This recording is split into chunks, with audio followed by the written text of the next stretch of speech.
안녕하세요. 범블한복덕바입니다. 구독과 좋아요, 알림 설정, 회원가입 부탁드리겠습니다.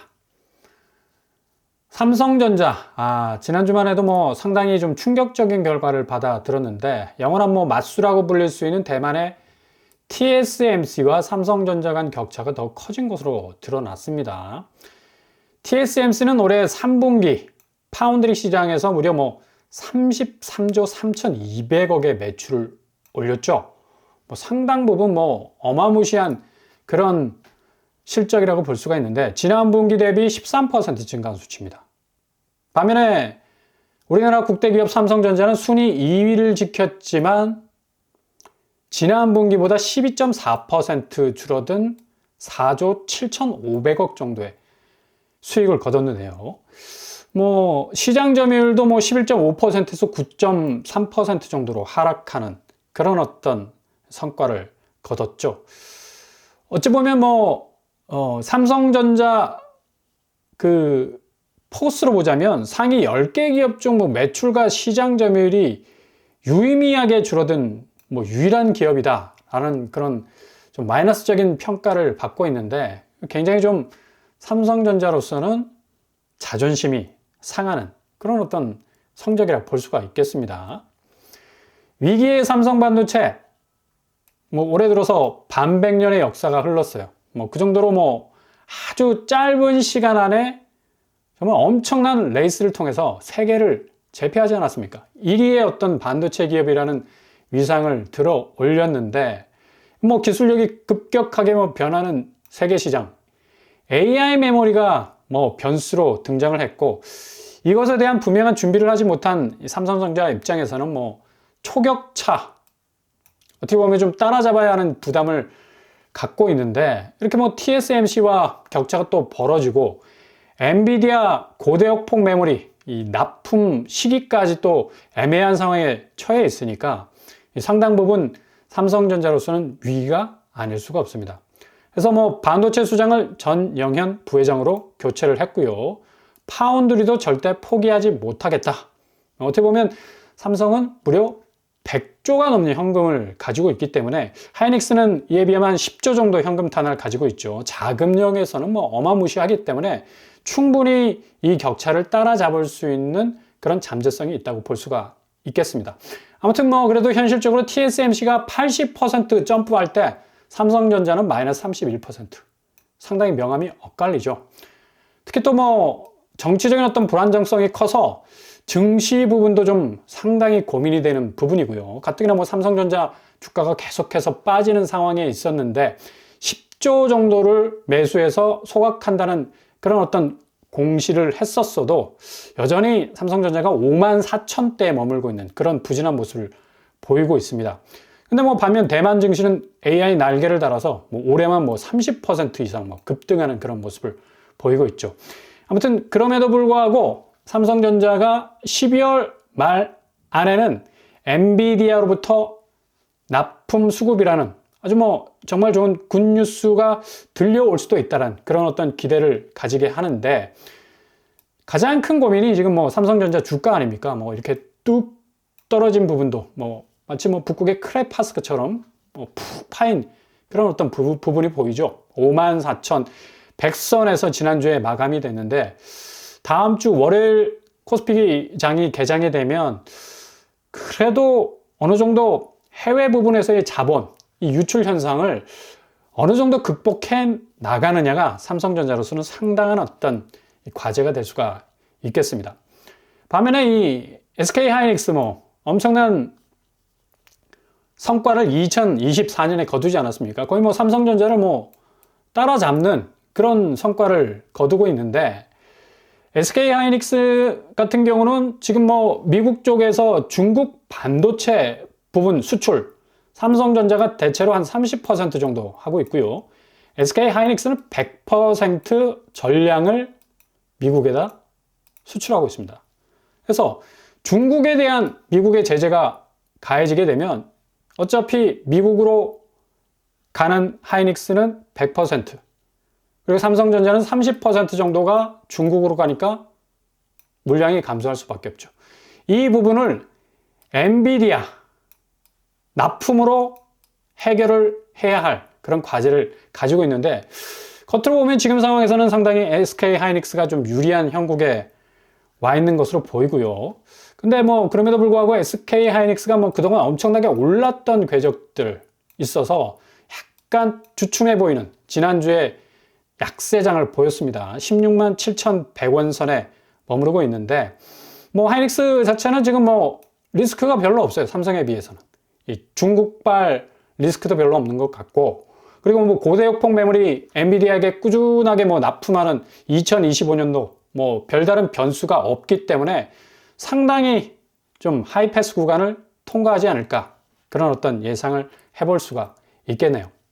이게 지금 대기업 부분, 우리나라 뭐 국대 대표적인 뭐 반도체 두 기업이라고 할 수 있는 삼성전자와 하이닉스도 참 어려운 상황 속에 있는데, 다른 대기업 역시도 상당 부분 뭐 고강도 구조 조정을 해나가고 있고요. 대기업 60%가 내년에 긴축 경영 구조 조정을 하겠다라는 사실을 공지를 했습니다. 고용 뭐 칼바람이 예고가 되고요.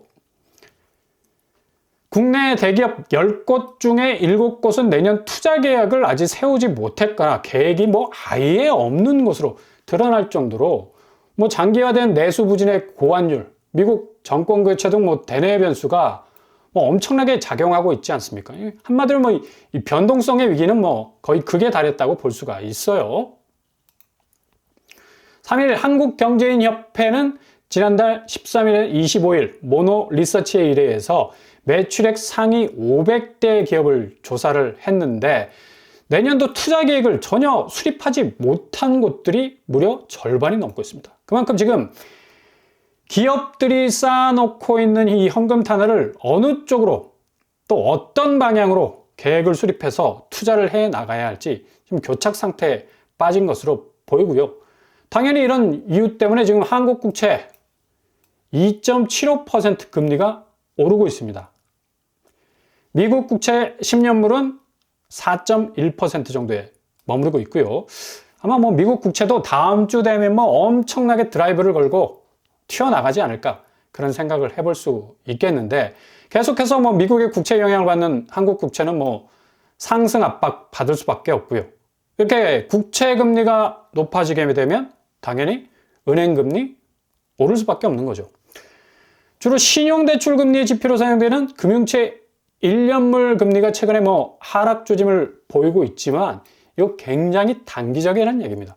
이렇게 좀 뭐 시중금리가 좀 내려간다라는 어떤 뉘앙스 풍겨서 뭐 무턱대고 은행 찾아가서 대출 창구 열어젖히고 무한대로 자금 땡기실 분들 없겠죠. 지금 뭐 시국이 시국인데, 그만큼 금리가 상당히 불안정성 속에 거할 수 있다. 트럼프 2기, 정부의 관세 등 경제정책, 세계 여러 지역의 분쟁 경과 등에 따라서 언제든 지금 주담대 금리 뛸 가능성이 있다는 얘기예요. 잘못하면 고점의 금리에 뭐 한 발 딱 들이자마자 완전히 물려버릴 수 있는 그런 상황이 발생할 수도 있습니다. 그러니까 차분하게 기다리는 게 어느 때보다도 중요하다는 얘기죠.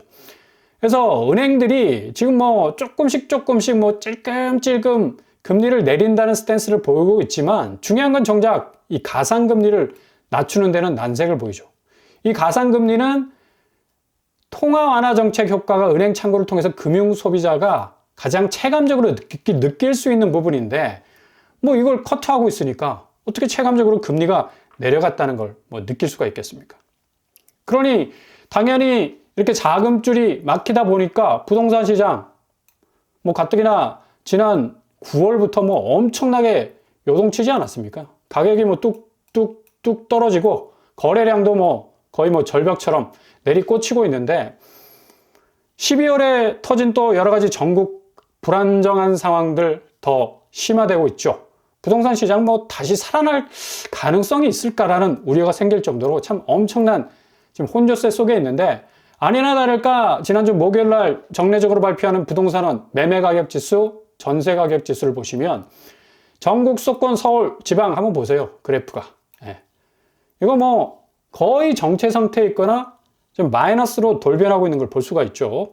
이게 아마 12월 말쯤 가면 완전한 마이너스 장으로 돌아갈 것으로 보이고, 전세 가격 지수는 어느 정도 버틸 것으로 예상했는데 여기도 마찬가지입니다. 뭐 매매 가격 지수하고 비슷한 추이로 가고 있는 걸 볼 수가 있습니다. 한 가지 의미 있는 또 지표가 나왔는데 바로 서울 강동구 아파트가 무려 8개월 만에 본격적인 마이너스세로 접어들었다는 얘기예요. 강동구가 상당히 좀 피라미드 구조같이 쫙 올랐다가 다시 쭉 떨어지는 그런 어떤 모습을 보여주고 있죠. 둔촌주공이 지금 뭐 11월 말부터 입주장이 시작되고 있는데 둔촌주공의 상향, 어떤 이 기운이 뭐 전체 아파트 시장에 엄청난 영향을 줄 것이다 라는 예상이 뭐 완전히 빗나가고 있고요. 오히려 뭐 강동구 아파트가 지금 떨어지고 있는데, 강동구 아파트 거래량을 보면 209건에 그치고 있습니다. 11월 달. 상당히 뭐 그래도 강남 4구 중에 거래량이 어느 정도 많다고 했던 이 강동구였는데 뭐 11월 들어서면서 본격적으로 뭐 거래량이 줄어가고 있고요. 노원구, 뭐 서울에서 가장 거래량이 많은 곳 아닙니까? 236건에 그치고 있어요. 노원구는 뭐 거의 회전율의 뭐 제왕이라고 불러도 될 정도로 뭐 서울 25개구 자치구 중에서 뭐 가장 거래량이 많았던 곳인데도 불구하고 이렇게 뭐 지금 거래량이 뚝 떨어져 가고 있습니다. 그러니 어떻게 아파트 값이 오를 수가 있겠습니까? 그리고 이런 어떤 부동산 지표 외에 경제 지표마저도 지금 뭐 국민 총소득 GNI조차도 상당히 뭐 플러스 전환을 했다고 하지만 실질적으로 GDP 전분기 대비 3, 4분기에 그 지표는 0.1%의 증가에 그쳤습니다. 아니, 이 성장률 자체가 0.1%라는 거는 이건 뭐 거의 마이너스에 가깝거든요. 거의 뭐 소득 부분에 있어서의 여력이 없어졌다. 소비 지출 여력이 뭐 지갑을 꽁꽁 닫아야 할 정도로 그런 어떤 개개인마다의 긴축 재정 할 수밖에 없어요. 그러니 뭐 10억이 넘는 20억이 넘는 가까이 되는 아파트 어떻게 살 수가 있겠습니까? 그리고 무턱대고 뭐 대출 많이 내준다고 해서 금리가 지금 싼 것도 아니고 오히려 뭐 주담대금리 다시 올라갈 가능성이 굉장히 많은데요. 이렇게 지금 대내외적으로 대기업부터 그 다음에 경제 전반 그리고 그에 따르는 부동산 그리고 금융 전반 어디 하나 뭐 호락호락한 곳이 없다는 얘기입니다. 뭐 한국이 정말 위기에 빨간불이 들어왔다라는 그런 얘기들, 뭐 IMF가 계속해서 언급될 정도로 뭐 위기감을 반영하는 말들이 많았는데, 뭐 12월에 참 엄청난 변동성의 위기가 터지고 난 이후에 IMF가 계속해서 지금 한국을 주시할 수밖에 없고요. 우리 또 경제부총리께서도 뭐 IMF 수장과 만나서 뭐 이모저모 한국 경제 상황 의견을 교환할 정도로 상당히 지금 IMF는 1997년에 그 뼈아픈 대목, 한국의 그 뼈아픈 경제 위기 상황이 다시 오지 않았으면 좋겠다는 의견까지도 교환한 것으로 보이는데, 이렇게 지금 뭐 여러모로 경제가 흔들리고 상당히 부동산 시장도 흔들리는 가운데 뭐 금융시장 자체도 지금 뭐 삼성전자는 조금 올랐고 SK하이닉스는 내려가는 또 뭐 시소 같은 그런 어떤 모습을 보여주면서 다음 주 월요일 이 증시의 궤적은 상당히 하방 압력을 많이 받을 것으로 보인다는 얘기죠. 이렇게 지금 전체적으로 상당히 어려운 상황이 놓여 있습니다. 2025년도 한국 부동산 시장이 어느 정도 이 위기를 잘 극복하느냐에 따라서 이 자산 가치 시장의 변화가 뭔가 좀 회복의 조짐도 보일 수 있을 것 같은데, 지금 뭐 집값 자체가 워낙에 뭐 정점을 찍지 않았습니까? 너무 비정상적이었던 그런 집값들. 이제 이 집값들이 꺾이기 시작하면 어느 정도 좀 손에 닿는 그런 어떤 집값들의 모습들, 우리가 기대해도 좋을 듯한 그런 어떤 상황들이 시장 자체의 변화에 의해서 지금 계속해서 이루어지고 있는 건데, 뭐 가장 결정적인 건 뭐 미국발 변화, 미국의 금리 속도 조절론. 결국엔 한국은행이 기준금리를 인하했지만 올해 내년에 다시 금리를 올려야 할 상황도 충분히 발생할 수 있을 가능성 아주 높습니다. 미국이 지금 경제 호황이라 하지만 재정 부분에 있어서는 상당히 마이너스 4경에 가까운 뭐 엄청난 이 재정 적자를 겪고 있지 않습니까? 한순간에 돌변할 수 있는 그런 어떤 분위기를 마련을 할 수도 있고, 한국이 뭐 또 고스란히 그 위를 떠안을 수도 있고, 지금 자체적인 위기가 너무 꽉 차 있기 때문에 대외 변화 하나가 탁 건드리면 정말 어마무시한 폭탄이 터질 수 있는 그런 상황에 와 있다고 보시면 되겠습니다.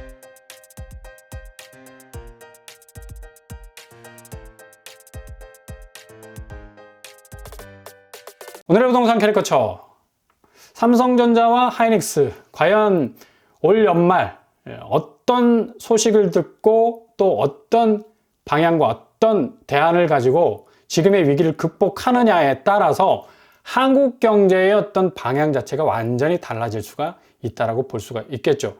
물론 뭐 삼성과 하이닉스 같은 좀 잘 나가는 기업들 외에 대기업들 뭐 강도 높은 구조조정 지금 시작되고 있고요. 전반적으로 경제 지표가 상당히 지금 흔들리는 가운데 좀 전국 불안 요소도 있어서 앞으로 2024년을 어떻게 마무리할 것인가, 그리고 2025년 위기를 어떻게 극복하느냐에 따라서 자산 시장, 부동산 시장의 그 가치 변화가 생기게 될 건데, 제가 보기에는 상당히 어려운 국면 펼쳐질 것 같습니다.